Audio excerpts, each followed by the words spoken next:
Hello friends, welcome back to my channel. तो ये video आपके लिए बहुत ही इंपॉर्टेंट होने वाला है क्योंकि इस वीडियो में हम बात करेंगे कुछ इंपॉर्टेंट न्यूज़ की, जिसकी वजह से आने वाले ट्रेडिंग सेशन में कुछ स्टॉक्स में शानदार तेज़ी देखने को मिल सकती है। तो बने रहिएगा वीडियो में अंत तक।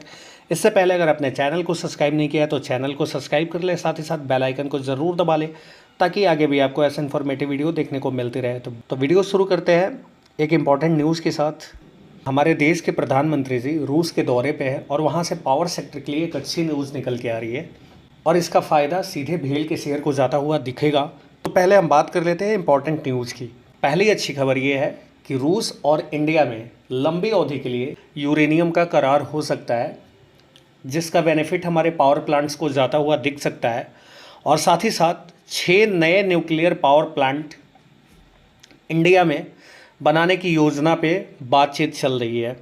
अब आप खुद ही सोचिए कि अगर इंडिया को लगातार न्यूक्लियर मिलता रहा तो पावर प्लांट्स बनाने में आसानी होगी, पावर सप्लाई ज़्यादा से ज़्यादा होगा, जिसका बेनिफिट पावर कंपनियों को जाता हुआ दिखेगा।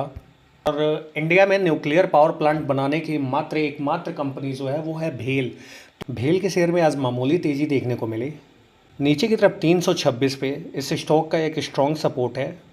अगर लॉन्ग टर्म का व्यू देखें तो 320 रुपये पे इस स्टॉक का स्ट्रॉन्ग सपोर्ट है। ऊपर की तरफ ये स्टॉक शॉर्ट टर्म में 2 से 3 दिन में 340 का लेवल दिखा सकता है। और आप अगर लॉन्ग टर्म इन्वेस्टर हैं तो ये 400 रुपये का लेवल दिखा सकता है। नीचे की तरफ 320 रुपये पे इस स्टॉक का मजबूत सपोर्ट है। इस न्यूक्लियर डील का फ़ायदा भेल को जाता हुआ दिखेगा। दूसरी जो बड़ी खबर निकल के आ रही है अशोक लेलैंड और जेबीएम ऑटो के लिए, क्योंकि ऑटो सेक्टर ऑलरेडी ट्रेंडिंग में है। आज मारुति सुजुकी, टाटा मोटर्स, हर एक ऑटो स्टॉक्स में तेज़ी देखने को मिले। तो इंडियन आर्मी की तरफ से 113 इलेक्ट्रिक बसेस का ऑर्डर मिलता हुआ दिख रहा है जेबीएम ऑटो को और अशोक लेलैंड को। तो डिफेंस मिनिस्ट्री ने प्रधानमंत्री का जो टारगेट है 2047 तक ज़ीरो इमिशन करने का, तो उसकी तरफ कदम बढ़ाया है। और ज़ीरो इमिशन इलेक्ट्रिक बसेस 113 बसें खरीदेगी इंडियन आर्मी। इन बसों के ऑर्डर के लिए पहले 2 कंपनियां जो है ट्रायल के बेसिस पे बसें दे चुकी है। पहला जेबीएम ऑटो और दूसरा जो है अशोक लेलैंड। वो ट्रायल पूरा हो चुका है और इन कंपनियों को अब 113 बसों का ऑर्डर मिला है। इन बसों का इस्तेमाल भारतीय सेना खुले मैदान यानी प्लेन्स में और सेमी हेली एरियाज़ में में करेगी, क्योंकि हाई एटीट्यूड पे ये बसें बहुत ज़्यादा कारगर साबित नहीं होंगी। के चलने की जो एफिशिएंसी है वो बहुत कम हो जाती है। तो लगभग 200 करोड़ का बड़ा ऑर्डर ये मिलता हुआ दिख सकता है इंडियन आर्मी की तरफ से जेबीएम ऑटो और अशोक लेलैंड को। इस ऑर्डर के बाद से दोनों स्टॉक्स में तेज़ी देखने को मिली। जहां जेबीएम ऑटो में 2.5% की तेज़ी देखने को मिली, अशोक लेलैंड में 1% की तेज़ी देखने को मिली। ये बड़ी पॉजिटिव न्यूज़ है अशोक लेलैंड के। तो यहाँ से ऊपर की तरफ ये स्टॉक अब 270 रुपये के पास medium term to long term में जाता हुआ दिख सकता है। नीचे की तरफ 227 के पास इसका सपोर्ट बन के आ रहा है। अगर 229 और 230 का लेवल ये ब्रेक करता है की तरफ और रैली एक्सटेंड होगी। अगर आप medium term to long term का व्यू रखते हैं तो इस स्टॉक में 270 रुपये का लेवल देखने को मिल सकता है। बात करें जेबीएम ऑटो की तो 2240 के आसपास इसका एक सपोर्ट बन के आ रहा है। ऊपर की तरफ 2350 का लेवल जैसे ही ब्रेक करेगा ये, तो इसमें 2500 तक का लेवल देखने को मिल सकता है, क्योंकि इस स्टॉक का ऑर्डर बुक काफ़ी स्ट्रॉन्ग है। अच्छी खासी वैल्यूएशन की कंपनी है। एडवांस ऑर्डर बुक देखा जाए तो इस कंपनी का बहुत ही स्ट्रॉन्ग है, तो इसमें आगे तेज़ी बन सकती है।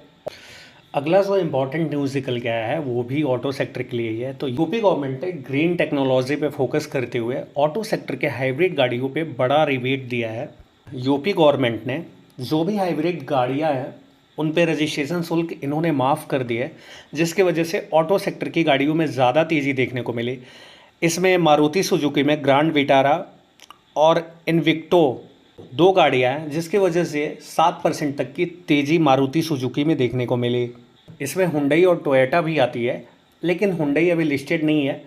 कुछ महीनों में हो सकता है कि हुंडई की आईपीओ आ जाए, लेकिन जो इसका इंस्टेंट बेनिफिट है वो मारुति सुजुकी और टाटा मोटर्स को ज़्यादा हुआ दिख रहा है, जिसकी वजह से आज ऑटो सेक्टर में तेज़ी रही और आगे भी इसका बेनिफिट मिलेगा। पहले जो है उत्तर प्रदेश में 10 लाख से कम कीमत की गाड़ियों पे 8% का रजिस्ट्रेशन चार्ज लगता था और 10 लाख से ऊपर की गाड़ियों पे 10% का रजिस्ट्रेशन चार्ज लगता था, जिससे बड़ा बेनिफिट जाता हुआ दिख रहा है इन ऑटो कंपनियों को और बड़ी बचत होते हुए दिख रही है। इससे इन कंपनियों को 13% तक की सेविंग होते हुए दिख रही है।